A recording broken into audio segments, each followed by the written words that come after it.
예, 안녕하십니까. 정교조 경남지부 창교육실장 김성준입니다. 오늘부터 2020년 정교조 경남지부의 창교육 실천 한마당이 시작됩니다. 시작하기에 앞서 전희영 지부장님을 대신하여 김수찬 수석 부지부장님의 인사말을 듣도록 하겠습니다.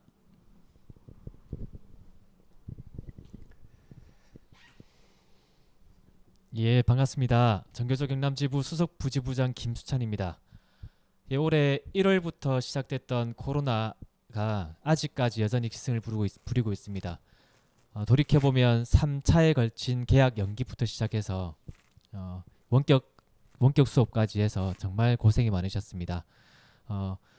방역 문제부터 시작해서 그다음 교육과정 정상 운영, 그리고 우리가 원격 수업 처음으로 시작했던 원격 수업에 따라서 많은 희생과 고난이 있었던 것으로 돌이켜보면 기억이 납니다. 그런 와중에 이제 1년 동안 진행됐던 우리 참교육 활동들을 보고할 수 있는 참교육 실천 대회가 오늘부터 일주일간 진행됩니다. 원격 대면, 비대면 방식으로 두 가지가 동시에 진행되는데, 우리 대면해서 할 수 있었던 나눔 활동에 어떤 한계가 있긴 하지만 부족한 부분들 우리 더 노력해서 이번 일주일 동안 1년간 진행됐던 참교육 활동들을 함께 나누고 우리 선생님으로서 좀 한 발짝 더 성장할 수 있는 기회가 될 수 있을 거라 생각합니다. 한 해 동안 정말 고생 많이 하셨습니다. 고맙습니다. 예, 말씀 잘 들었습니다. 코로나19로 인해 올 한 해는 우리 모두에게 참 힘든 한 해였습니다. 물론 지금도 현재 진행형이기도 하고요. 이번 참시를 저는 준비하면서 코로나19가 우리 모두를 힘들게 하고 멈추게 하였지만 참교육을 향한 우리의 열정과 실천은 멈추게 하지 못했다는 것을 다시 한번 느낄 수 있었습니다. 코로나가 가져온 비대면 언택트 상황 속에서 학교 현장에서도 실천하시는 선생님들의 사례를 접할 때마다 정교조 조합원으로서 자랑스러움을 다시 한번 느낄 수 있었습니다. 2020년 경남지부 창교육 실천 한마당은 코로나19로 인해 지금까지와 다르게 비대면으로 진행될 예정입니다. 오늘을 시작으로 토요일까지 총 13개의 큰 꼭지를 중심으로 분과가 진행이 될 예정인데요. 오늘은 그 첫 시간으로 박승우 MBC 경남 시청자 미디어 센터장님을 모시고 코로나 시대의 미디어와 민주 시민성을 주제로 특강을 준비하였습니다. 주제는 다소 무겁고 어려울지는 모르겠지만 다양한 영화와 사례를 중심으로 쉽고 재미있게 풀어주실 거라 생각합니다. 특강은 4시 40분까지 진행이 될 예정입니다.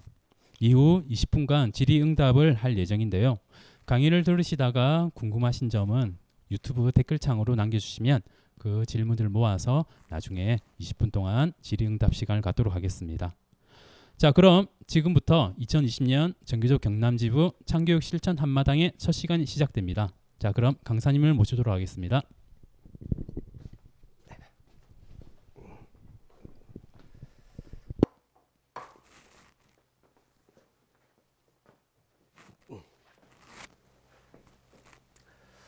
안녕하세요. 이 자리에 서게 돼서 굉장히 큰 영광입니다. 다들 힘드시죠? 그러니까 저희도 오늘 이걸 준비하면서 이렇게 대면하는 게 얼마나 힘든 일인가 직접 겪습니다. 앞으로 이제 이런 엄청난 도구들과 이런 방식으로 학교 현장에서 만나야 될 일도 생길 테고요. 그래서 많은 분들이 걱정을 많이 하실 겁니다. 그래서 오늘은 미디어를 통해서 주제는 좀 엄청납니다. 코로나와 미디어 그리고 민주 시민성이라는 어려운 주제인데 사실 저도 잘 몰라요. 근데 현장에서 오래 있었기 때문에 그런 현장 경험과 그런 것들을 좀 함께 나누고 하는 자리가 됐으면 좋겠습니다. 그러면 조금 미숙한 면이 있어도 잘 봐주시고요. 오늘 강의 시작하도록 하겠습니다.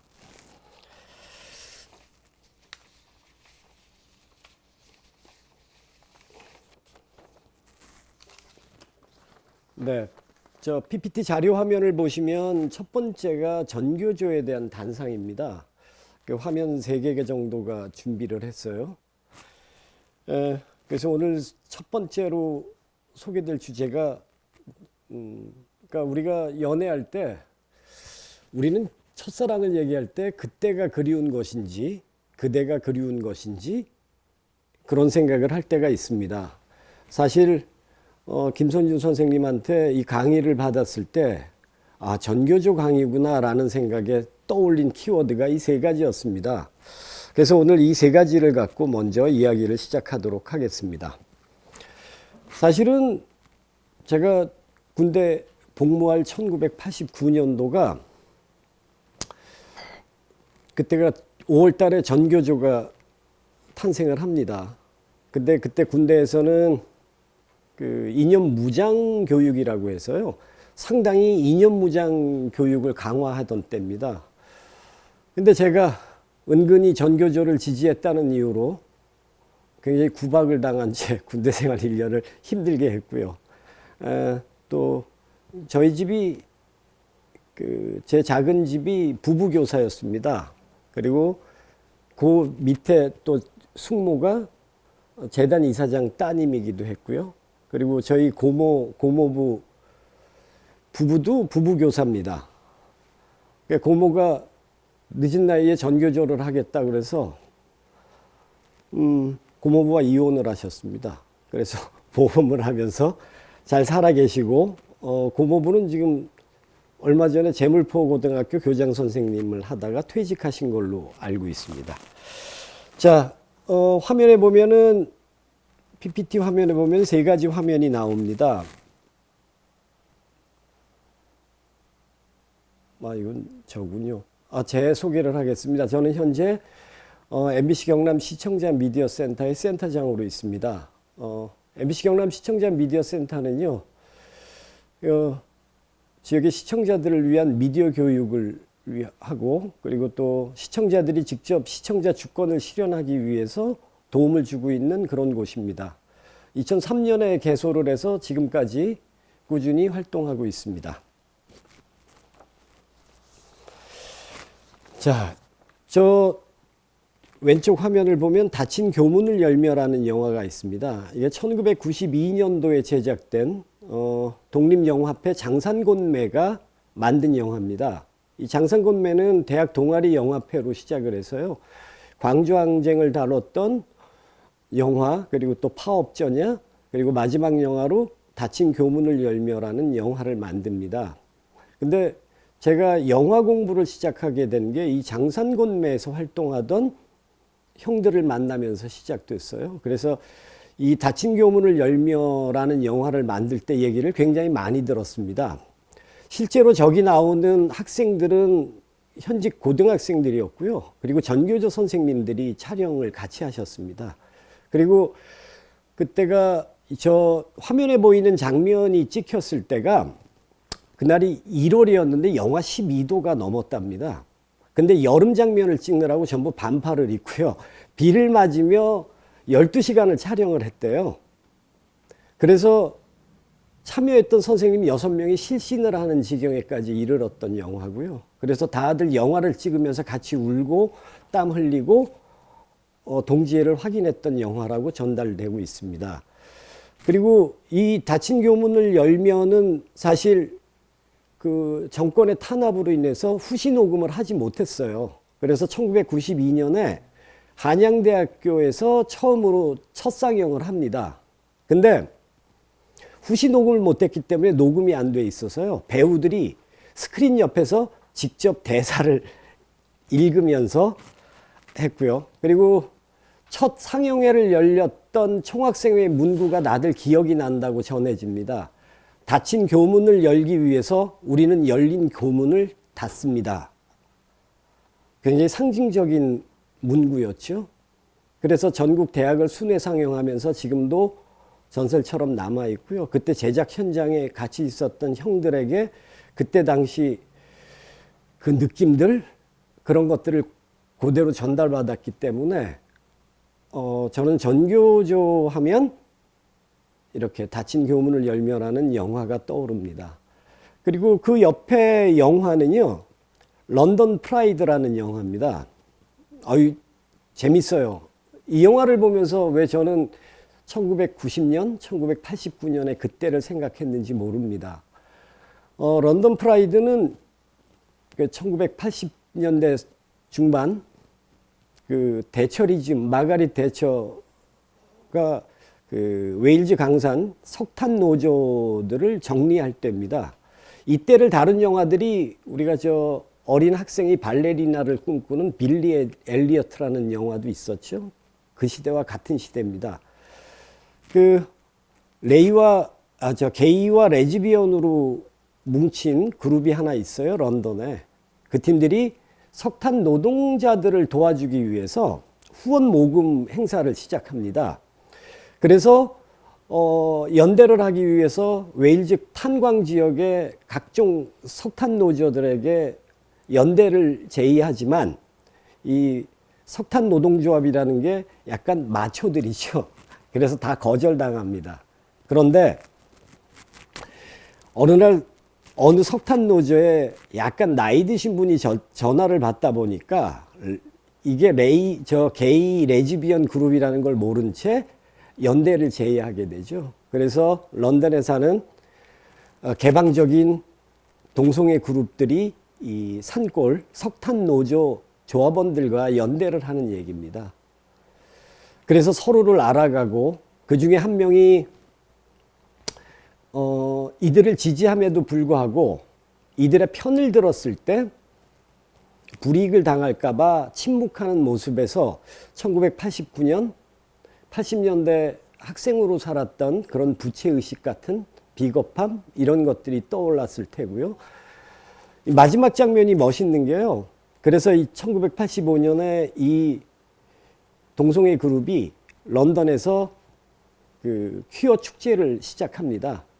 그런데 소수의 이 동성애자들이 축제를 준비하는데 저 뒤에서 많은 버스들이 등장을 해요. 석탄 노조에서 응원하러 온 겁니다. 그래서 어깨동무를 하고 같이 맨 앞장서서 전혀 어울릴 것 같지 않은 두 그룹 마초들인 광부 노동자들과 이 게이 레즈비언이라는 전혀 이질적인 그룹이 함께 어깨동무를 하면서 퍼레이드를 하는 걸로 끝이 나는 영화입니다. 근데 왜 이 영화를 보면서 그때 생각이 났을까라는 고민을 한번 해봤어요. 아마 젊은 날 가장 떠오르는 단어는 연대라는 단어일 겁니다. 누구와 함께 어깨동무를 하고 제가 1990년에 군대 제대를 한 후에 첫 사회 생활을 시작한 게 마산 MBC에서 DJ를 하기 시작했습니다. 그래서 1990년에 첫 사회 경험을 했고, 그래서 그때를 떠올리면 그런 단어들과 저런 영화들과 그런 것들이 떠올려서 오늘 처음 전교조에 대한 단상을 얘기할 때 이 두 영화를 얘기 드린 거고요. 그리고 그때 떠오르는 말들이 하나 있습니다. 당시에 연대란 어떤 것이냐라는 질문들이 많았어요. 그때 신혁복 선생님이 그런 말씀을 하셨어요. 연대란 우산을 들어주는 것이 아니라 함께 비를 맞는 것이다. 아마 이 말 때문에 이 두 영화가 떠오른 것 같기도 하고요. 그래서 오늘 그 얘기로 시작을 하고요. 그리고 DJ를 할 때 0시에 데이트라는 프로그램을 시작했습니다. 그때가 90년도였는데 그때 틈틈이 팝송 프로그램을 진행하면서도 뭔가 부채의식 때문에 민중가요를 틈틈이 틀었어요. 뭐 백두산이나 그리고 그 많은 민중가요를 틀었는데 그중에 현장에서 들렸을 때 가장 힘이 나고 제가 하여튼 그런 현장에서 가장 힘이 났던 노래를 한 곡 소개해드리면서 오늘 본격적인 강의를 시작하도록 하겠습니다. 노래 한 곡 듣고 가시죠. 또다시 앞으로.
노래를 좀 듣고 나니까 마음이 좀 편해지네요.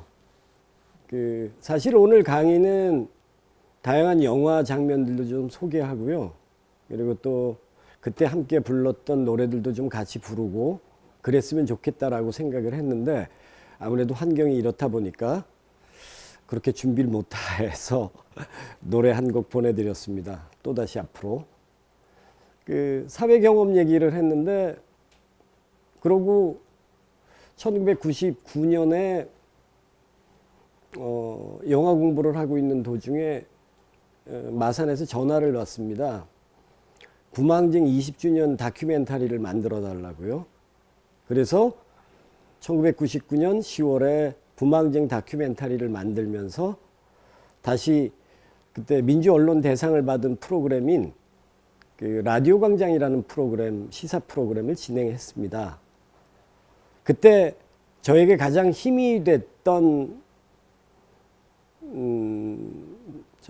패널은요, 정교조 선생님인 김용택 선생님이십니다. 그래서 그 당시 처음 다시 방송을 시작하면서 김용택 선생님께 많은 도움을 받았고요. 그래서 전교조는 제 젊은 날 항상 든든한 같이 비를 맞았던 동지 같은 느낌이 많이 있습니다. 그래서 사실 제가 목 디스크가 와갖고요. 이게 원고 쓰기도 힘들고 그런데 전교조 행사라는 이유로 어제 밤샘을 하면서 원고를 준비했습니다. 좀 컨디션이 나빠 보여도 많이 귀여워해 주시기 바랍니다. 예. 자, 그러면 미디어의 이해부터 시작을 하겠습니다. 미디어라는 단어가 엄청나죠. 이제는 범위가 넓어져서 거의 산업적 측면이고 그리고 미디어는 이제 우리의 일상이 돼버렸습니다. 아침에 눈 뜨고 저녁에 잠잘 때 심지어는 휴대폰을 보면서 대부분 잠이 드시죠. 유튜브를 보면서 정 안 되면 유튜브를 통해서 노래라도 틀어야 잠이 오는 지경에 이르렀습니다. 그리고 전 세상은 이런 다양한 미디어들의 네트워크로 이루어지고 있고요. 계속 새로운 플랫폼들이 탄생을 해서 아마 따라가시기가 굉장히 힘드실 거예요. 그래서 아마 좌절도 많이 하시고요. 게다가 코로나 때문에 새로운 대면 방법들도 고민해야 되고 그러니까 머리가 아프실 거예요. 그래서 미디어라는 건 이제 아마 지긋지긋하고 겁이 나는 종류의 것일지도 모릅니다. 그래서 우리가 오늘 차근차근 미디어는 어떤 것인가? 미디어와 친해질 수는 없을까? 라는 고민으로 시작을 하겠습니다. 자, 미디어는 사실 딱히 정확한 용어로 어떻게 정의를 해야 되는 고민이 많습니다. 근데 미디어는 협의의 개념으로 시작을 하겠습니다. 그러니까 미디어는 사실 능동적 미디어와 수동적 미디어가 있습니다. 미디어는 어떻게 활용하느냐에 따라서 독이 되기도 하고 엄청난 가치를 갖기도 합니다. 그래서 오늘은 시민 민주성이라는 주제에 맞춰서 미디어의 가치, 사회적 미디어에 관해서 조금 범위를 줄여서 얘기하도록 하겠습니다. 자, 미디어는 아주 쉽게 말해서요, 의사소통을 위한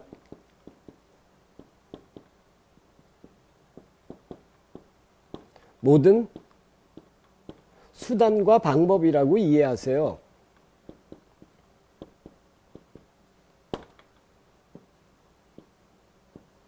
그래서 미디어를 활용하는 건 의사소통을 위한 도구라고 생각하시면 됩니다. 그래서 미디어에서 가장 중요한 건 의사소통입니다.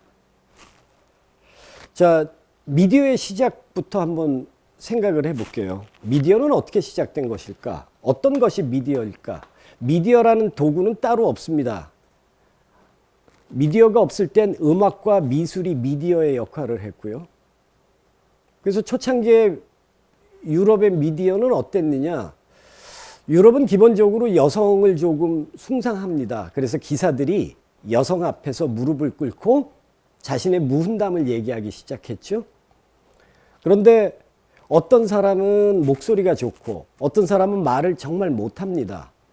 그래서 어떻게 하면 내가 무훈담을 정말 잘 전달해 줄까? 그래서 그걸 대신해 주는 음유 시인들이 등장을 하는 거죠. 그래서 음유 시인들은 기사의 무훈담 이런 것들을 사람들에게 퍼뜨리는 역할을 했죠. 근데 처음에 말만 하니까 잘 안 먹혀요. 그래서 여기다 악기를 동원해서 음악 리듬감을 타볼까 생각을 합니다. 그래서 악기를 다루면서 근데 그냥 말하는 것보단 여기에 운율을 가미하면 훨씬 효과가 좋다라고 판단을 해요. 그래서 운율이 생기는 거고 지금까지 서사 담시로 남아있는 운율의 형태가 발라드입니다. 그래서 많은 사람들이 운율에 맞춰서 자신들 누구의 얘기들을 대중에게 전달하기 시작했던 것이 사실 미디어입니다. 그래서 미디어는 기본적으로 의사소통을 위한 다양한 도구들과 다양한 방법들을 일컫습니다. 그래서 나중에 미디어에 대해서 본질에 대해서 얘기하겠지만 결국 우리가 이 많은 도구들을 쓰고 있고 다양한 매체들과 다양한 플랫폼을 활용하는 이유는 의사소통에 있다는 겁니다. 내 의사 그걸 얼마나 잘 전달해 줄까? 그런데 미디어는 사실 무엇을 전달하느냐와 어떻게 전달하느냐로 나눌 수가 있는데요. 우리가 편지 쓸 때를 한번 생각해 보죠. 한 사람을 이해시키기 위해서 우리는 다양한 방법을 씁니다. 밤새 연애 편지를 쓰기 위해서 수십 장의 편지지를 날리고요. 어떻게 하면 글자가 이뻐 보일까 노력을 했고 이게 잘 전달될까? 라고 해서 울었던 흔적을 남기기 위해서 눈물방울도 물을 쪽쪽 뿌리기도 하고 번진 잉크를 통해서 합니다. 미디어의 핵심은 내 의사를 얼마만큼 잘 전달할 것인가. 그리고 기본적으로 전달하는 것 이상의 것들을 전할 수 있을까가 핵심입니다. 사실 우리는 많은 미디어를 보면서 한 장의 사진이 세상을 바꾸기도 하고요. 그저 정보로서의 미디어가 있지만 정보를 통해서 그 뒤에 숨어 있는 보이지 않는 것들을 전달하려고 노력들을 해왔습니다. 그래서 미디어는 기본적으로 얼마나 의사 전달을 잘할 수 있을 것인가 라는 것이라고 생각하시는 게 일단 미디어를 이해하는데 첫 번째 조건이라고 생각을 하고요. 미디어는 그동안 굉장한 권력의 독점물이었습니다. 그래서 사실은 정보를 얼마나 통제하고 정보를 통해서 얼마나 권력을 누리는가가 가장 핵심이었고요. 그러다 보니 정보의 무지가 많은 문명의 충돌을 일으키고요. 심지어 마야인들은 매일 사람의 생심장을 제단에 바쳤습니다. 그 제단에 바친 이유가 나중에 보니까 재물을 바치지 않으면 다음날 해가 뜨지 않을 거다라고 믿었던 것이죠. 그리고 이런 무지를 통해서 권력들이 독점하게 되고 정보를 통제하기 시작했습니다. 자, 그래서 미디어를 이해하기 위해서 첫 번째 미디어 리터러시로 가보겠습니다. 미디어 리터러시는 사실 용어도 외래어에서 조금 가물가물하실 거예요. 그런데 학교 현장에서 리터러시라는 말들을 굉장히 많이 쓰기 때문에 뭐 미디어에 대해서 이해하고 미디어를 구사하고 또 정보를 활용하고 이용하는 그래서 결국 자신의 생각을 표현하는 것이라는 뜻이기도 합니다. 1980년대부터 많은 소비자 운동이 일어났어요. 미디어가 누구에겐가 오용되고 있고 악용되고 있다라고 판단을 해서 1980년대 미디어 소비자 운동이 시작이 됩니다. 그래서 첫 번째로 언론 소비자 운동이 시작이 됐고요. 이 언론 소비자 운동의 핵심은 아마 광주 항쟁 같은 것들 때문이었을 거예요. 광주 항쟁을 찾아보니까 이건 미국의 지원이 없이는 안 됐을 거다. 그러면 미국에 대해서 우리가 좀 다시 한번 생각해 보자. 그래서 영화 쪽에서는요. 영화 다시 보기라는 것들이 시작되죠. 그래서 미국 영화, 우리는 왜 미국을 숭배하는가? 그거는 혹시 미디어의 힘이 아닐까라고 생각해서 미디어 리터러시의 첫 시작은 무엇을 제대로 읽기 운동으로 시작을 하는 거죠. 그래서 1980년대 그 이후에 90년대까지 미디어를 바로 읽기 운동이 시작합니다. 여기 미디어의 이해라는 PPT 화면을 보면은 저 장면이 나오죠. 카메라가 저 두 사람의 어느 곳을 찍느냐에 따라서 가해자와 피해자를 바꿀 수 있는 것. 그래서 미디어는 얼마든지 악용될 수 있다라는 걸 뜻합니다. 그래서 우리는 언론 소비자 운동의 첫 번째 핵심은 제대로 봐야 되겠다. 그래서 그 다음 장면을 한번 넘겨봐 주시죠. 예, 웩도독이라는 영화를 조금 소개해 드리려고 합니다. 웩도독은 이제 거의 뭐 수거처럼 미국에서 쓰이는 거죠. 그러니까 어떤 걸 감추기 위해서 쓰는 정치적 수법의 일종이 되어버렸습니다.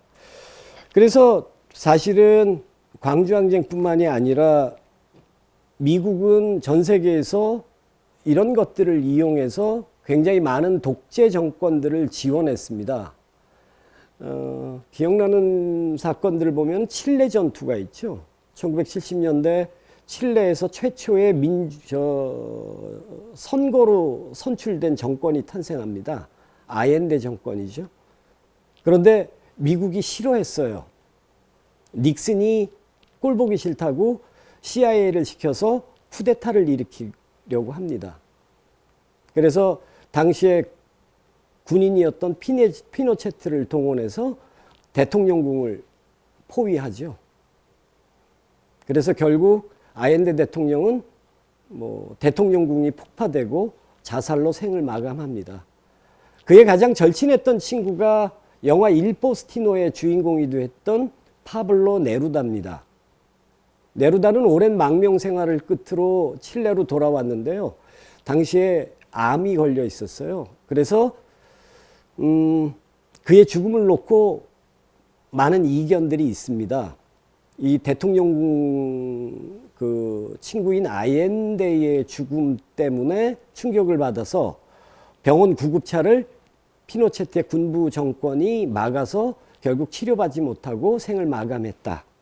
그래서 쿠데타가 일어났던 한 2주 뒤에 사망하게 됩니다. 그래서 우리가 미국을 좀 다시 봐야 되겠다. 그래서 미디어 리터러시의 첫 번째 핵심은 우리가 지금 미디어를 제대로 보고 있느냐라는 것일 겁니다. 2001년도에 2000년도부터 제가 미군에 의한 양민 학살을 다룬 다큐멘터리를 만들었습니다. 정확히 미군에 의한 민간인 학살 사건 옛날 이야기라는 다큐멘터리고요. 이 영화는 인권영화제에 초청돼서 서울에 있는 시네큐브 영화관에서 상영을 했습니다. 이 얘기의 핵심은 그거예요. 저 진동 진전면에 고갈리라는 곳이 있습니다. 거기는 성주이 씨들의 집성촌이었죠. 그런데 어느 날 미군이 온 거예요. 그래서 뒤에 성주이 씨 사당에 좀 피난을 가 있으라고 요구를 했어요. 여기 저 인민군이 쳐들어올 거니까. 그래서 당시에 갓난쟁이를 안고 있던 어느 할머니는 남편이 보도연맹으로 실종이 돼버리자 시댁에 와 있었죠. 그리고 갓난쟁이 아이를 데리고 그 사당으로 피난을 갑니다. 모두 한 100여 명이 피난을 갔는데요. 그래서 우리가 피난민이라는 걸 알리기 위해서 사당에 흰 옷을 입고 다들 모여 있었습니다. 그런데 미군이 걷다 대고 총을 쏘기 시작한 거죠. 그래서 거기 피난 갔던 사람의 과반수가 다 죽습니다. 다 오빠고 자기 남편이기도 하고, 이 할머니는 갓난쟁이 아이를 안고 사당을 도망 나오는데 총을 8발 정도를 맞아요. 그리고 콩밭에 엎어졌는데 아기가 숨을 안 쉬니까 아기가 죽었는 줄 알고 콩 이파리를 아기한테 덮어주고 자기는 병원에 실려갑니다. 그리고 아기가 걱정돼서 아기를 묻어달라고 하는데 아기를 발견하지 못합니다. 그래 이 어린 새댁은 혹시 자기가 착각을 했다고 판단을 해요. 내가 죽지 않은 아이를 죽었다고 판단을 해서 혹시 살아있는 건 아닐까? 그래서 그 동네에서 떠나지 않고 혼자서 매일 마당에 문을 열어놓고 지금까지 살고 계십니다.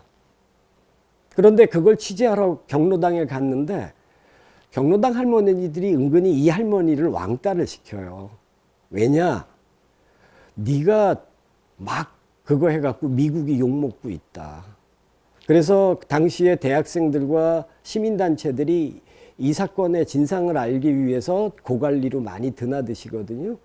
그날 카메라를 들고 갔는데 거기에 할머니들 한 대분이 계셨는데 거의 대부분이 그날 오빠를 잃고 남편을 잃고 친척들을 잃은 거예요. 그런데도 그들은 미국을 싫어하지 않아요. 대학생들이 시민단체 사람들이 왜 미국을 싫어하게 만드냐고 화들을 내셨거든요. 그래서 그럴 수도 있구나. 근데 사실 우리는 많은 고민을 합니다. 서부 영화였을 때 원주민들을 학살하는 기병대에 대해서 환호하고요. 이슬람인들, 아랍인들은 다 테러리스트처럼 여겨지고 미국 군대는 숭고한 군대고 미국은 정의의 사도고 세상은 정의를 구해요. 미국이 세상을 구하기도 합니다. 이거는 어떻게 된 것일까? 그건 아마 우리가 미디어를 제대로 읽지 못했을 것이다. 그래서 미디어 리터러시는 사실 다양한 범위를 갖고 있고요. 결국 미디어와 같은 뜻이기도 합니다. 하지만 소비자 운동, 미디어 운동의 일환에서 미디어 리터러시는 미디어들을 제대로 읽고 제대로 판단하자라는 것으로 시작을 하시면 될 것 같습니다. 네, 웩도독 얘기를 할게요. 이거 오래전에 본 영화여서 이게 1997년 영화거든요. 그러니까 미국 대통령 선거를 앞두고 있습니다. 한 2주 정도 앞두고 있는데요. 성추문이 일어납니다. 백악관을 견학하던 여학생이 성추행을 당한 일이 터져요. 그러자 이 정치 전문가를 불러요. 야, 이거 어떻게 수습할래? 그러니까 이 정치 전문가인 로버트 드니로가 걱정하지 마세요. 헐리우드 제작사를 부릅니다. 그래서 알바니아라는 미국인들이 잘 모르는 나라에 전쟁에 대한 위협을 줍니다. 근데 결국 또 그래서 무사히 넘어가요. 근데 CIA나 다른 곳에서 이게 가짜다라는 걸 알고 야당이 공격을 해요. 그러니까 이제 이번에는 전쟁 영웅을 만들어냅니다. 그래서 막 전쟁 영웅을 위한 음악도 만들고 범죄자인 미군을 영웅처럼 등장시키기도 하고 결국 대선에서 승리를 하죠.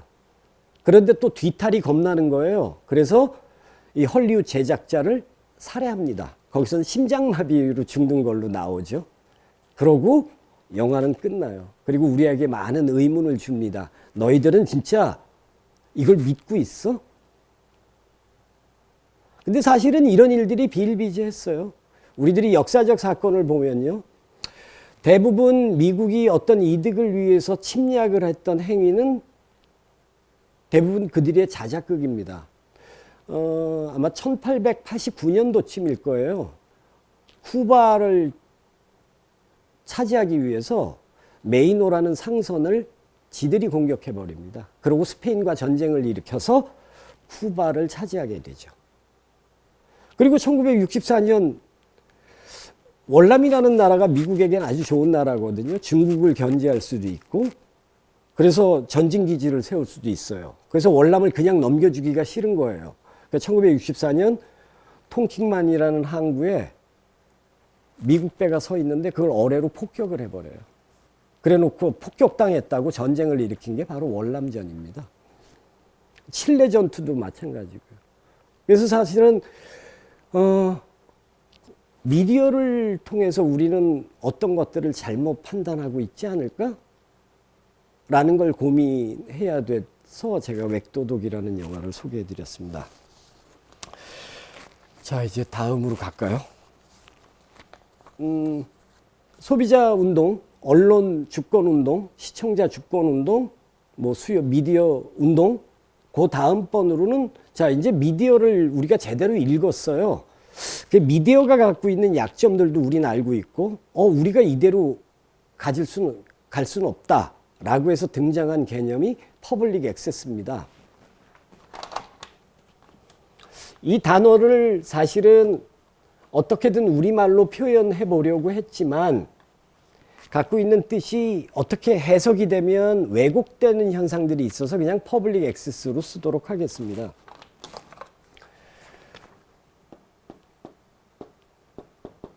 퍼블릭 액스, 이 단어가 하여튼 오자가 하나도 좀 이해를 해주세요. 그러니까 대중의 접근입니다.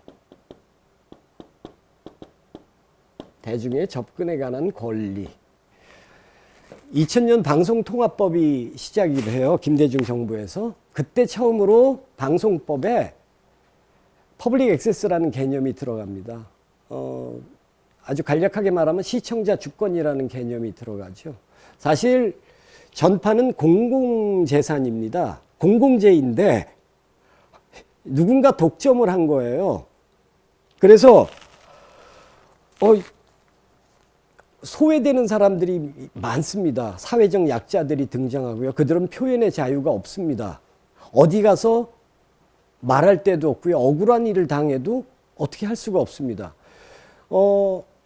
우리가 시민의 가장 기본권을 얘기할 때 표현의 자유, 표현의 권리를 합니다. 그리고 언론 출판의 자유가 있는 것이 가장 시민의 기본적 권리임에도 불구하고 그것들을 행사하지 못합니다. 그것도 누구의 재산이 아닌 공공재산인 전파를 이용하지도 못합니다. 그래서 퍼블릭 액세스 운동이 벌어지는 거죠. 그래서 그래, 일단은 우리가 방송에 접근할 수 있는 권리를 가지자. 왜? 우리의 재산인 공공재이기 때문에 라고 해서 퍼블릭 액세스 운동이 시작이 됐고요. 그래서 경남에도 많은 시민단체들이 모여서 경남 시청자 주권 협의회라는 단체들이 결성되고요. 그리고 뭐 또 한국 독립영화협회나 이런 곳에서 언론운동이 시작됩니다. 물론 이 앞에 적극적인 방향으로 TV 수신료 거부 운동도 일어났고요. 그리고 방송 안 보기 운동도 벌어졌지만 이제 본격적으로 우리가 표현의 자유를 획득할 수 있는 운동을 시작하자라고 시작했던 것이 퍼블릭 액세스예요. 그래서 방송법상 시청자들에게 채널의 어느 일정 부분을 돌려줘야 돼요. 그래서 사실은 열린 채널이나 다양한 시청자 제작 프로그램들이 시작이 됐던 겁니다. 자, 그러면 도대체 제대로 된 퍼블릭 액세스는 어떤 것일까라는 고민들이 생기는 거예요. 그냥 카메라가 1억이 넘고 기술도 없고 전문가들의 영역에 내가 억울함을 호소하고 약자로서 어떤 표현을 하기 위해서 집을 팔아서 카메라를 살 수도 없고요. 기술도 없고. 그러면 어떻게 공공재인 전파를 시민들에게 돌려줄 것이라는 논의가 시작되었고요. 그래서 방송에 접근할 수 있으려면 기술적 지원과 제도적 지원이 필요하다라고 해서 생긴 게 미디어 센터들입니다. 그래서 표현의 자유를 누리려는 시민들에게 교육하고 그리고 방송을 할 수 있도록 지원하고 심지어 장애인 단체들을 위해서는 방송 장비들을 직접 장애인 단체에 가서 거기서 방송을 할 수 있도록 지원하기 시작했던 것들이 퍼블릭 액세스 운동입니다. 그래서 지금 전국에는 방송통신위원회가 만든 10개 정도의 대규모 미디어 센터가 있고요. 저희 MBC 미디어 센터 같은 곳들이 대여섯 군데 있었는데 지금 다 문을 닫기 시작했습니다. 그리고 진주의 독립 미디어 센터인 진주 시민 미디어 센터 같은 곳들도 있고요. 그리고 문화관광부와 지방자치단체가 결합해서 만든 또 김해 미디어 센터 같은 문화관광부에서 만든 한 15군데 미디어 센터들이 있고요. 그리고 지금은 서울시 같은 경우에서는 마을 미디어 지원이라고 그래서요. 동네 곳곳에 마을 미디어 센터들을 만들어서 그걸 지원하고 있습니다. 그래서 저희 MBC 경남 시청자 미디어 센터도 2004년부터 퍼블릭 액세스 프로그램을 만들고 있습니다. 라디오는 열려라 라디오라는 프로그램이고요. 그리고 TV 보물상자를 물론 쉽지가 않습니다. 퍼블릭 액세스 프로그램을 만든다는 건 열린 채널 같이 정부에서 돈을 지원하고 하는 프로그램도 결국 몇 가지 문제점을 양산했습니다. 그러니까 대부분 퍼블릭 액세스의 문제점은 질이 낮다. 전문가들이 아니어서 방송을 못 내보내겠다. 수준이 낮다. 이런 걸로 초창기에 굉장히 논란이 많았습니다. 그래서 퍼블릭 액세스를 많이들 정의를 해요. 일단 퍼블릭 액세스는 편파적일 수밖에 없습니다. 여러분들이 공공재인 전파를 사용하는 이유는 기득권에서 소외된 사회적 약자와 소수자들의 표현의 권리를 쟁취하기 위해서 만든 것이기 때문에 일단 그들을 위해서 필요합니다. 그래서 많은 미디어들은 일부러 편파적이어야 합니다. 어떤 것이 편파적인가 따지고 보면은 사실 미디어에서 편파적이라는 것은 가장 평등한 개념의 일환입니다. 다큐멘터리 수업을 할 때 제가 첫 번째 내는 질문이 있습니다. 지금은 좀 시대가 많이 개선됐긴 했지만요. 국회에서 국회의원의 50%는 무조건 여성으로 한다. 그것도 선거 없이. 라는 법안을 만들었습니다. 그러면 많은 사람에게 묻습니다. 이건 평등한 것일까요? 아닐까요? 여러분들도 고민해 보세요. 그것이 장애인이어도 좋고요. 그리고 뭐 이주 노동자가 돼도 좋고요. 자, 이주 노동자들의 30%를 무조건 국회의원으로 만듭시다. 라고 했을 때 과연 이 법안은 평등한 것일까요? 불평등한 것일까요? 그러면 다른 예를 한 가지 들겠습니다. 전쟁이 일어났어요. 그래서 뭐 일본의 전쟁 포로가 됐어요. 그래서 포로 수용소에 포로로 갇혀 있는 겁니다. 막 구데기가 끓는 진흙탕 속에 밥도 안 주고 두들겨 맞아서 뼈는 부러지고 그래서 거의 죽지 못해서 포로 수용소 생활했던 사람이 어느 날 그 포로를 수용소장이 불러요. 자, 우리 포로 수용소에 헤비급 권투 선수가 있는데 너랑 지금 1대1로 싸워서 이기면 너 풀어줄게. 자, 이 권투 시합은 과연 평등한 것일까요? 불평등한 것일까요? 대부분 불평등하다고 생각합니다. 이것이 평등해지려면은요, 그 포로가 치료를 받아서 건강을 회복해야 되고요. 보약도 먹여야 되고요. 심지어 체급을 키워서 이 사람과 덩치가 비슷해져야 되고요. 심지어 이 사람과 비슷한 수준에 이르기까지 권투 훈련을 받아야 됩니다. 그러고 나서 1대1로 싸워야 평등한 것이죠. 그래서 제가 앞서서 말씀드렸던 뭐 50%를 여성을 선거 없이 무조건 국회의원을 만들자. 그리고 뭐 30%의 이주 노동자를 선출 없이 국회의원을 만들자라는 건 따지고 보면 평등에 가까워진다는 거죠. 그래서 우리는 가끔씩 억울하면 네가 만들어. 퍼블릭 액세스도 그래요. 표현의 자유? 그래 알았어. 그럼 네가 방송 해줄게. 니들이 방송 만들어서 내. 라는 건 가장 불평등한 것입니다. 그것이 평등해지려면은요, 카메라도 지원해줘야 되고, 카메라 기술도 훈련시켜줘야 되고요. 심지어 법적 조언도 해줘야 되고요. 지원을 해줘야만 평등해지는 거죠. 지금은 이제 다양한 미디어들 때문에 퍼블릭 액세스 운동이 꾸준히 2003년, 거의 2000년부터 시작해서 지금 20년이 흘렀습니다. 그래서 이젠 다양한 도구들과 접근할 수 있는, 그래서 방송국에서 굳이 방송을 하지 않아도 어느 곳에서 방송할 수 있고 표현의 권리를 획득할 수 있고 어떻게 하면 미디어를 도구로서 잘 사용할 수 있는 시대가 됐어요. 하지만 사실 퍼블릭 액세스가 갖고 있는 가장 핵심적인 내용은 이렇게 같이 한번 고민하고 가시기 바라겠습니다. 그래서 우린 항상 효율성을 따지죠. 아마 인간에게 행해지는 가장 많은 평가들이 효율성입니다. 야, 여기다 돈 지원할 바에는 이쪽이 훨씬 나아. 야, 그럼 못하러 돈도 안 되는데 지원을 해? 그래서 우리 사회는 끊임없이 사람을 효율적 가치로 재단을 합니다. 퍼블릭 액세스나 미디어들도요. 야, 그 돈이 있으면 차라리 이런데 잘하는 사람한테 지원하면 되지. 그래서 교육 현장이나 우리가 삶의 현장에서 문득 우리는 인간을 삶의 효율성이나 가성비로 따지곤 합니다. 근데 많은 세상이 그렇게 흘러왔어요.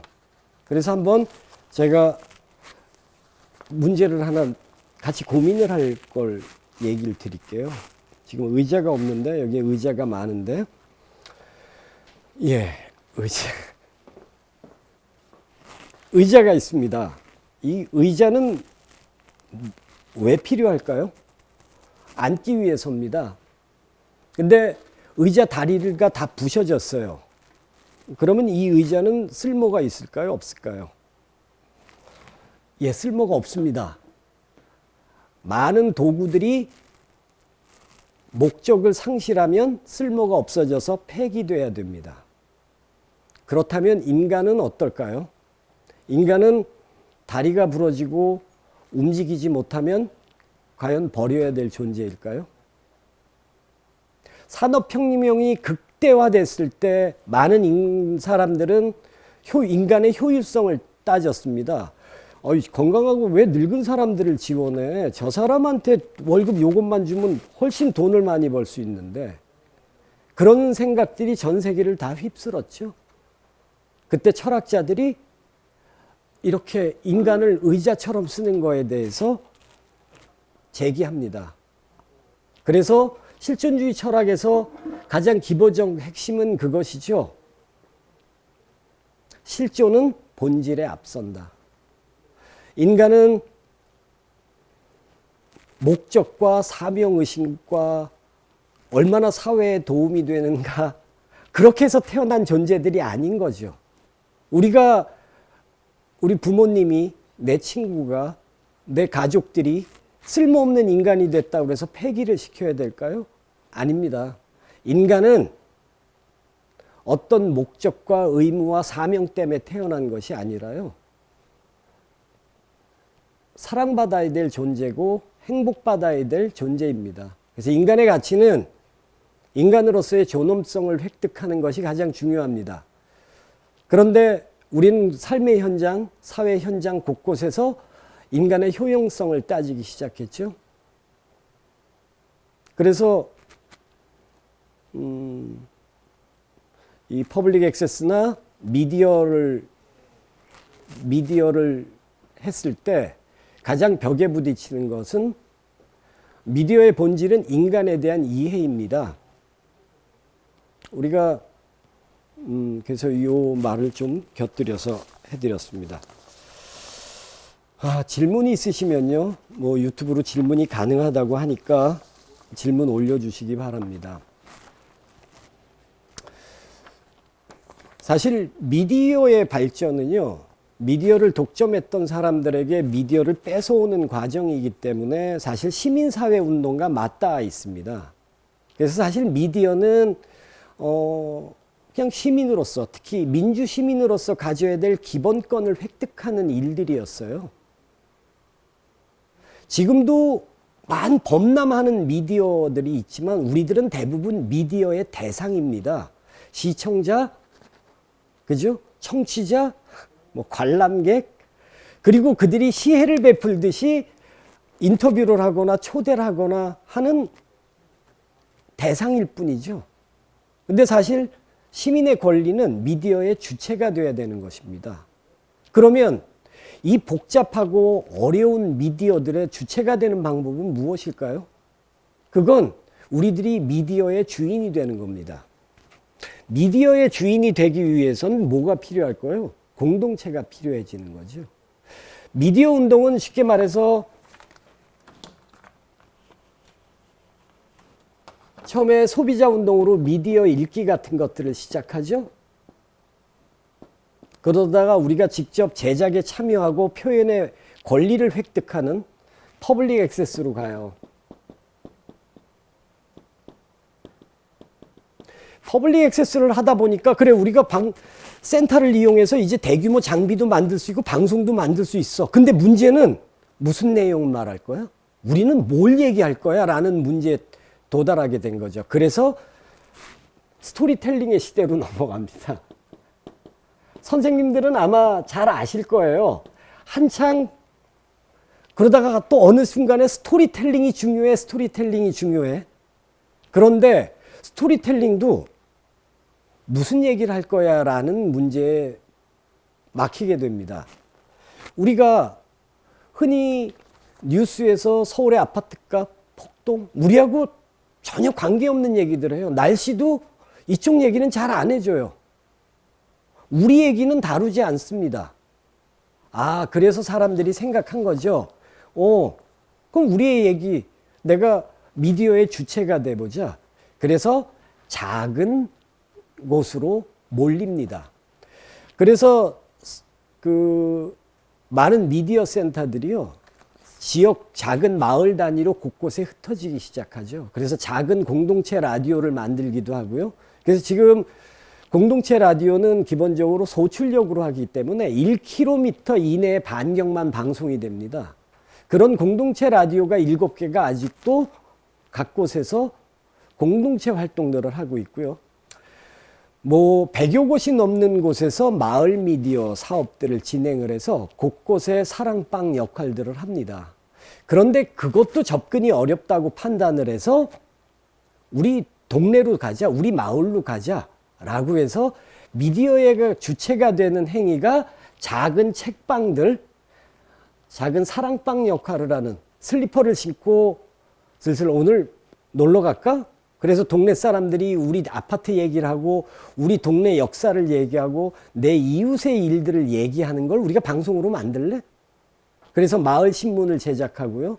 우리 마을이 어떻게 돼 있는지 잘 알아보자 해서 마을 지도 같은 것들도 만들고요. 그래서 예전에는 미디어를 하기 위해서 사람이 모였지만 지금은 사람이 모인 곳에 미디어를 통해서 우리들을 알리자라는 어떤 주체적인 미디어를 활용하게 된 겁니다. 여기 화면에 보면, PPT 화면에 보면 4개 화면이 있습니다. 저 4개 화면 중에 맨 왼쪽의 화면이 나오고 있나요? 예.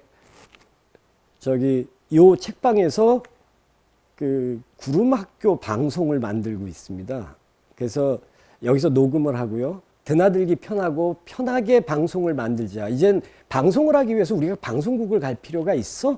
라고 해서 방송을 만드는 거고, 그 오른쪽 아이들은 동화책 만들기 수업을 하고 있습니다. 부모님들과 함께 우리가 책방에서 직접 우리가 만든 책을 만들어 볼 거야 라고 생각을 해서 책을 만드는 거고요.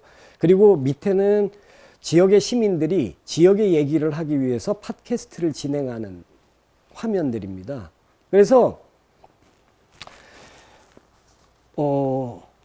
우리는 수많은 미디어에 둘러싸여서 살아가지만 나와 관계된 얘기들을 하지 못해서 미디어의 대상이 되곤 합니다. 그래서 우리가 이젠 미디어의 주인이 돼보자 라고 시작한 것이라고 생각하고요.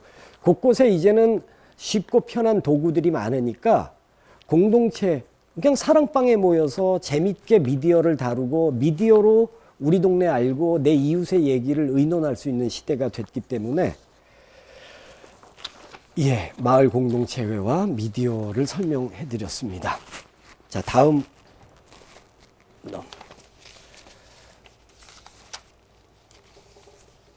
이제 시간이 어떻게 됐는지 모르지만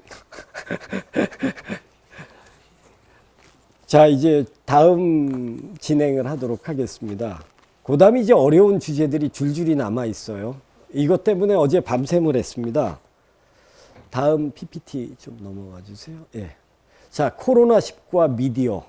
야, 이게 요즘 이런 논의들이 한창 진행됩니다. 근데 사실 코로나19와 미디어, 뭐 흑사병과 르네상스 이런 것들을 준비하긴 했는데 이건 아마 선생님들이 더 잘 아실 일들이라고 봐요. 그러니까 전염병이 세상을 얼마나 바꿨는가? 아마 흑사병과 르네상스 얘기들을 많이 하는 이유는요. 그 험한 유럽 인구의 3분의 1, 그 이상 수천만 명을 죽인 전염병의 위기에서도 어떤 부흥이 일어날 수 있다. 이런 희망적 메시지를 전하기 위해서 아마 흑사병과 르네상스라는 것들을 쓰곤 합니다. 사실 흑사병과 르네상스는 연관이 좀 있긴 해요. 그 흑사병 때문에 변했던 것들이 뭐 사회적 경제적 상황이 나아집니다. 근데 이건 좀 비참한 얘기예요. 사람이 많이 죽었기 때문에 이 사람들 환경이 좋아진 거죠. 그러니까 옛날 배를 굶던 사람이 3분의 1이 숫자가 주니까 좀 넉넉해졌다는 뜻이어서 그렇게 사실 권장할 말은 못 됩니다. 하지만 사회제도를 바꿨죠. 당시에 유럽은 끊임없이 장원제도라는 게 유지됐죠. 장원제도라는 건 봉건제도의 핵심이죠. 그러니까 성을 놔두고 주변에 뭐 곳곳에 필요한 대장간, 방앗간 뭐 이런 걸 두고 그리고 농사를 짓는 사람들은 거의 농노로서 지역을 벗어나지 못한 영주에게 귀속되는 그런 상황들. 근데 농노들이 죽으니까요. 농노들이 영주들, 귀족들과 협상력이 생깁니다. 그래서 농노들이 자유인이 되기도 해서 수백 년 동안 유지되었던 봉건제도가 서서히 무너지고요. 왕권이 강화됩니다. 그리고 첫 번째로 여기서 긍정적인 행위가 일어나는데 그건 무엇이냐면 새로운 정보를 시중에 알리게 되죠. 왜냐? 급하니까. 권력은 항상 미디어를 독점하려고 합니다. 그래서 정보를 독점해서 권력을 더 강화시키려고 했죠. 그런데 급해요. 사람들이 죽어나가고 성직자들도 죽고 하니까 정보를 공유하게 됐습니다. 그래서 사람들이 정보력이 생겼고 그 정보에 따라 서서히 변하기 시작했다라는 장점도 있습니다. 물론 영국 같은 곳은 영국이 노르망디의 프랑스의 왕 침략을 당해서 프랑스어를 주로 썼어요. 근데 흑사병으로 많이 죽으니까요. 프랑스 성직자, 프랑스 귀족들이 죽어서 그때 처음으로 영어가 영국에서 국어가 돼요. 그리고 물론 흑사병과 르네상스가 흑사병이 결코 르네상스를 낳았다고 보지는 않습니다. 흑사병 때문에 사실 그동안 이슬람에서 온 다양한 문화들, 다양한 정보들이 도외시됐다가 흑사병 때문에 다양하게 전달되어 오는 이슬람에서 온 문서들을 활용하게 되고요. 그때 그 정보들을 활용하게 돼서 사실은 르네상스가 일어난 겁니다. 심지어 그리스 로마 문화의 대부분을 보관하고 있던 것이 이슬람 문화였거든요. 근데 십자군 전쟁 그리고 이슬람권이 두 개로 분열되죠. 아바스 왕조가 우마이야 왕조를 무너뜨리니까 이슬람 지식인들이 유럽으로 망명들을 하게 됩니다. 그래서 유럽에 처음으로 아리스토텔레스가 존재한다는 것들이 발견되고요. 우리들이 지금도 많이 화학적으로 알고 있는 단어들이 있죠. 뭐 알고리즘, 컴퓨터, 그리고 뭐 알콜, 알카리, 심지어 뭐 종합병원의 형태, 이런 것들은 다 이슬람 단어들입니다. 다행히 폴란드 같은 나라는 흑사병에서 조금 타격을 덜 입었어요. 그게 왜 그랬냐면 보드카의 원산지거든요. 유럽인들이 목욕을 잘 안 해요. 유럽인들이 목욕을 시작한 게 한 200년밖에 안 됩니다. 심지어 한 150년 전만 해도 의사들은 일부러 손을 안 씻었어요. 왜 안 씻었느냐? 장인 정신을 보여주기 위해서 손에 피와 막 이런 걸 묻혀야 장인이라고 생각을 해서, 그래서 150년 전만 해도 산모들이 애를 낳다가 전염병으로 많이 죽습니다.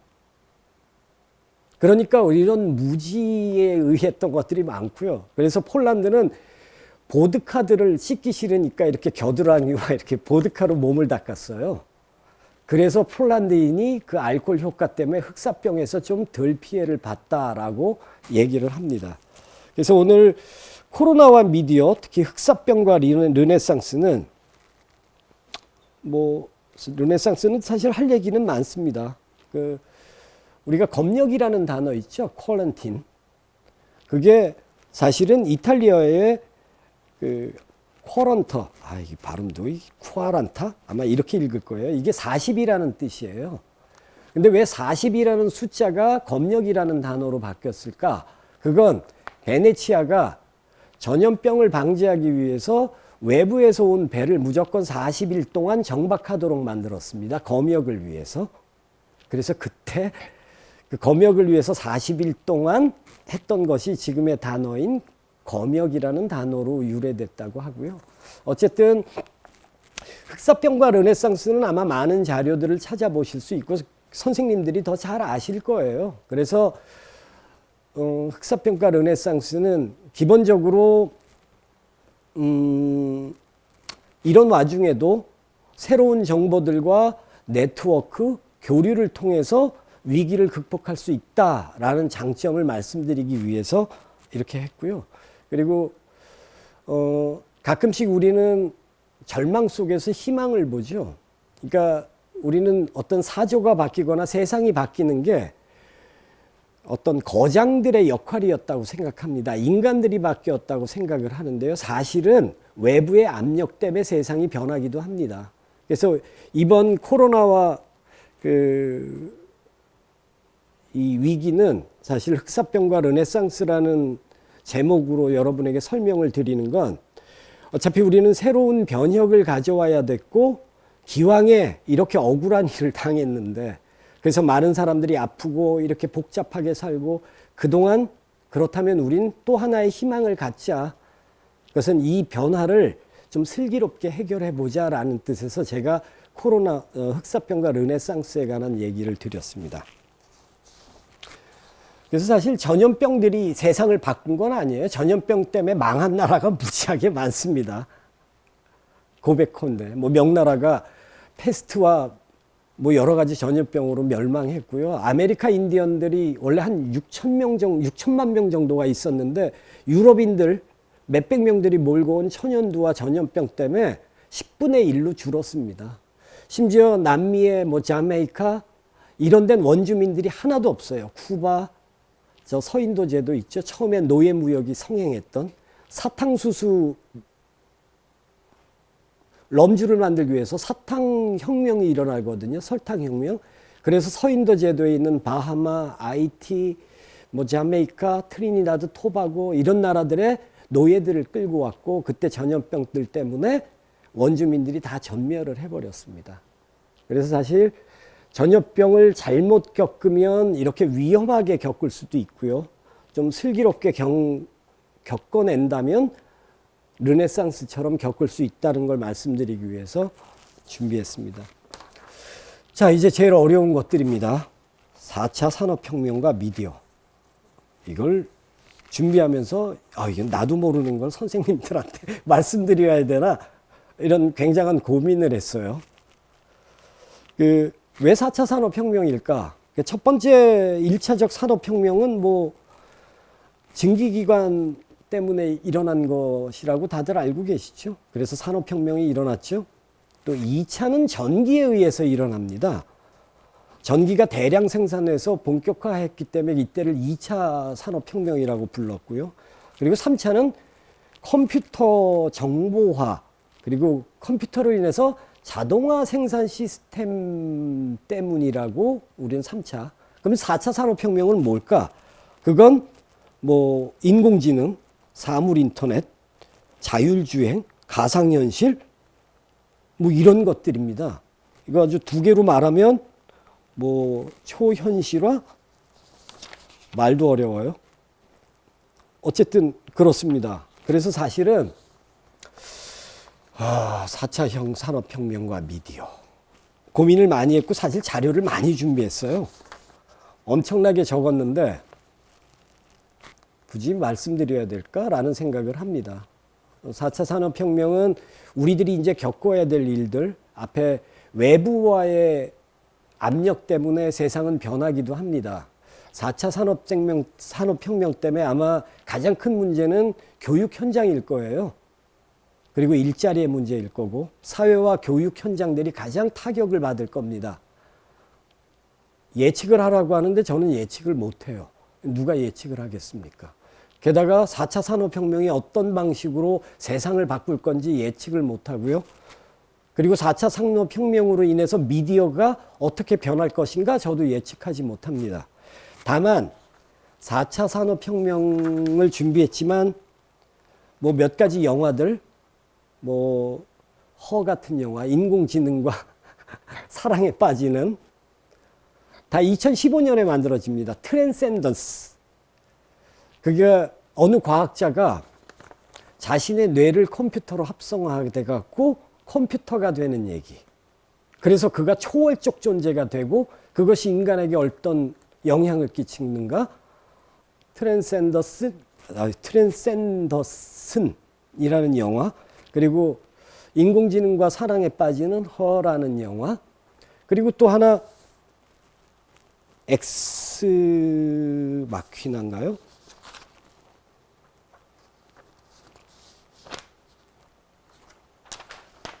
하여튼 이런 다양한 영화들이 있습니다. 그래서 교육 현장에서 이런 영화들에 대해서 서로 좀 토론이 필요합니다. 우리들은 미래를 너무 공포스럽게 예측하기도 하고요. 그래서 아마 2015년에 이 영화 3편들이 다 나왔습니다. 그러니까 인공지능에 의해서 지배당하는 인간에 대한 두려움들이 대부분 나와 있고요. 그래서 근데 이제 여기서 하나 넘어가면 안 되는 것들은요. 사실 이렇게 기술의 발전들이 결국 미디어의 내용을 담보하지 않습니다. 우리는 너무 많은 미디어들 때문에 혼란을 겪고 있어서 가끔씩 미디어가 왜 필요했던 도구인지 미디어가 어떤 것인지 잊고 삽니다.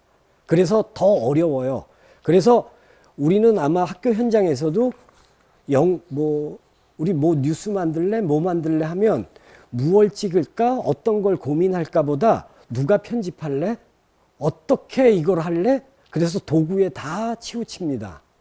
제가 경력사항에 그 경남 영상공모대전 심사위원장을 넣은 이유는요.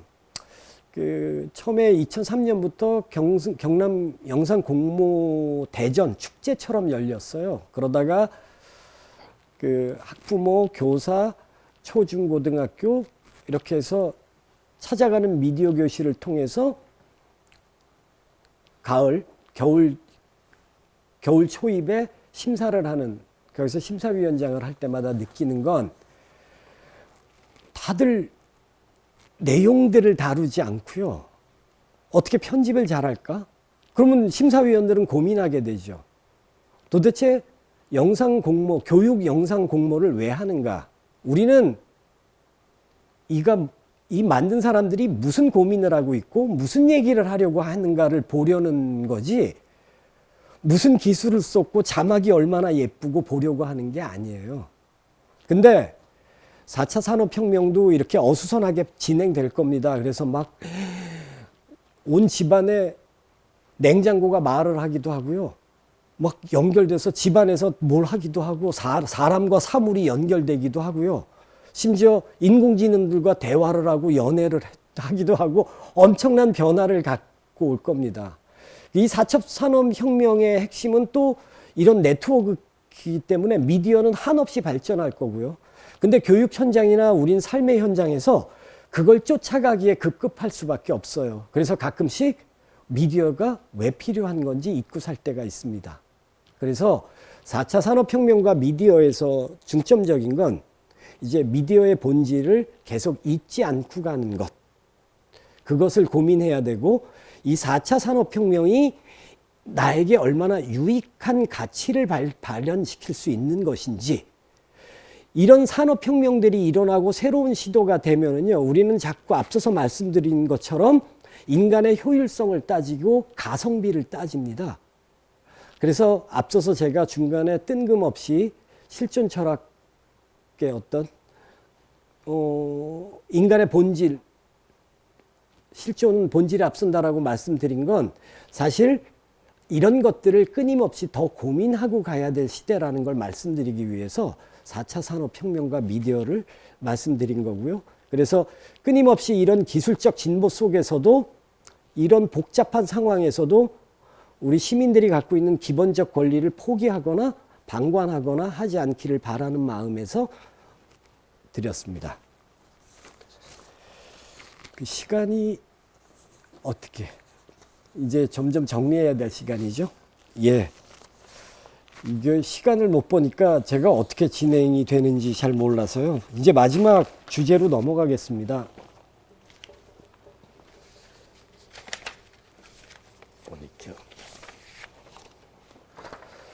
예, 미디어와 시민인데요. 도구로서의 미디어, 미디어의 본질, 사회적 미디어 이런 말씀을 드리려고 하는데 사실 앞서서 틈틈이 말씀을 드렸기 때문에 사실 많은 말씀을 드리진 않겠습니다. 그러면 미디어의 본질은 앞서서 말씀드린 대로 미디어는 의사소통을 위한 도구입니다. 그래서 미디어가 아무리 발전을 하고 아무리 정신없이 해도 우리는 미디어가 갖고 있는 본질 그리고 그런 것들을 잊지 않고 가신다면 그나마 좀 어려움 속에서도 길을 찾을 수 있을 거라고 생각하고요. 그리고 오늘 미디어는 사실 산업적인 분야까지 엄청 광범위한 분야입니다.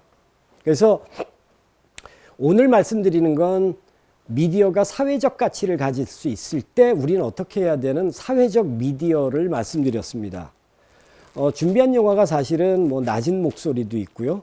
자, 미디어가 어떻게 시민의 권리를 담보하느냐를 따져보면 영화 택시 운전사 같은 거 보셨죠? 사실 그때 누군가의 헌신적인 노력으로 우리는 광주 항쟁의 현실을 맞닥뜨리게 됐고요. 그리고 변영주 감독이 영화를 촬영하기 위해서 갔다가 거기서 위안부 할머니들을 발견해서 그 위안부 할머니들을 세상에 끌어들인 낮은 목소리라는 다큐멘터리를 통해서 우리는 미디어가 갖는 사회적 가치를 환기할 수도 있었습니다. 그래서 미디어는 세상을 바꾸기도 하고요. 사람을 성찰하게 만들기도 하고 자신을 바꿔주기도 합니다. 그래서 미디어를 우리가 잘 활용한다면 좋겠습니다. 그래서 마지막 화면을 좀 올려주시겠어요? 이제 에필로그. 그 사실은 로버트 카파의 사진과 플래튼 영화로 또 준비를 했는데 사실 앞에 말들과 비슷해요. 그래서 이거는 다음에 영화를 좀 찾아보시고 로버트 카파의 사진, 스페인 내전에 관한 것들을 좀 지금 화면 뒤로 은근히 보이실 겁니다. 여기는 독립책방입니다. 독립출판사이기도 하고 독립서점인데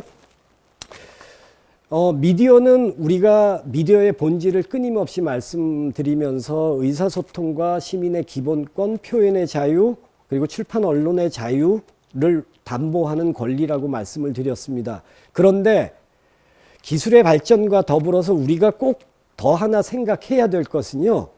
미디어는 어떤 태도를 취하느냐입니다. 많은 사람들에게 알려져야만 하는 것이냐? 아니다. 우리는 사실 사진기를 들고 카메라를 들고 당장 필요한 것들을 찍으려고 해요.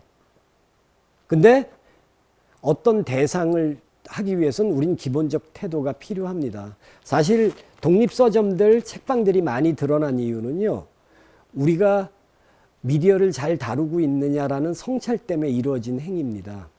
세상에 꼭 괴테 파우스트가 필요한 것이고 셰익스피어만 필요한 것이 아니라 내 이웃이 나와 비슷한 동료가 낸 조악한 책들이 나를 더 값지게 만들기도 하거든요. 저희가 독립출판사, 독립영화, 독립서점이라고 칭하는 이유는요, 독립이라는 단어에는 사실 돈보다 더 중요한 가치가 있어라고 표현하는 행위입니다.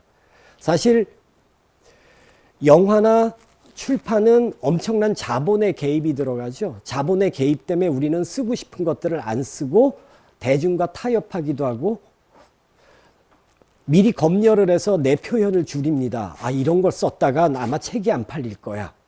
그죠? 그런데 사실 미디어의 본질은 자신의 생각을 제대로 잘 드러내는 것이거든요. 그래서 오히려 500권밖에 발표되지 않은 책들이 훨씬 미디어의 본질에 가깝다고 생각합니다. 그래서 수만 장의 사진을 기록할 수 있는 디지털 고급 카메라를 놔두고 우리는 20장의 필름 카메라로 대상을 다시 관찰하고 성찰하는 태도를 가지게 되는 거거든요. 그래서 워드 프로세서로 치면은 뭐 금방 효율적으로 칠 수 있지만 우리가 글 쓰는 본질을 잊은 거 아닌가. 그래서 원고지와 만년필을 꺼내는 작가들이 등장한 것이고요. 그래서 가끔씩 이런 작은 책방과 아날로그식의 행동들은요, 오히려 미디어가 가끔씩 잊고 사는 미디어의 본질을 획득하는 일이라고 생각이 들어서 꼭 미디어가 어떤 기술적 진보나 새로운 도구를 접하거나 새로운 정보에 접하는 거에 몰두하지 마시고요.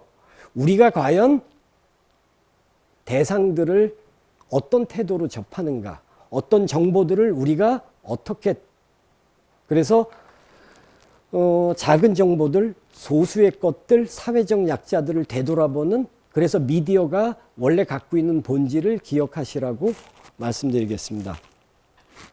마지막 사진, 예, 한 장 더 넘겨주시죠. 예, 제가 마지막 사진 2장으로 체게바라의 사진과 필라델피아의 영화를 준비했는데요. 저 2장면은 키워드로 놔둔 게, 제가 오토바이를 타고 있고 오직 저때 읽고 있는 책이 파우스트입니다. 안데스 산맥에서 게릴라 활동을 하는데요. 게릴라가 휴식 시간에 파우스트를 읽고 있어요. 저 한 장의 사진 때문에 체게바라에 대한 유럽 지식인들의 생각이 많이 바뀌게 됩니다. 그래서 저도 파우스트를 원본으로 다 읽어보려고 동문학과를 학부를 간 거죠. 그래서 제가 동문학과 출신입니다. 그래서 오늘 마지막은 파우스트가 남긴 핵심은 그거예요. 인간은 노력하는 한 방황하는 존재이다. 아마 우린 살면서 내가 잘 살고 있는가? 나는 왜 이렇게 사고를 많이 치지? 이런 고민에 많이 빠집니다. 뭔가 매끈하게 살아야 되고 흠없이 살아야 될 것 같은 느낌도 들고요. 근데 개떡같이 살았던 파우스트가 그나마 신이 용서해 주죠. 그 이유는 파우스트는 노력하는 인간이었기 때문에 방황했을 거라고 생각해 주기 때문입니다. 그리고 필라델피아는 에이즈 걸린 로펌의 변호사가요, 해고를 당합니다. 그래서 해고 무효 소송을 혼자서 진행하거든요. 대형 로펌과. 그래서 병은 깊어지고요. 그래서 마지막 장면에서 최후 진술을 하게 됩니다. 판사가 최후 진술을 하라고 하거든요. 그때 그 얘기를 합니다. 저는 법을 공부했고 벽과 평생을 살았고 법으로 먹고 살았습니다. 저는 법을 사랑합니다. 제가 법을 사랑하는 이유는요, 아주 가끔씩 정의롭기 때문입니다. 라고 말합니다. 그래서 저는 우리가 어떤 일을 할 때 매번 정의로울 수도 없고 미디어가 항상 정의로울 수도 없습니다. 미디어는 악용되기도 하고요.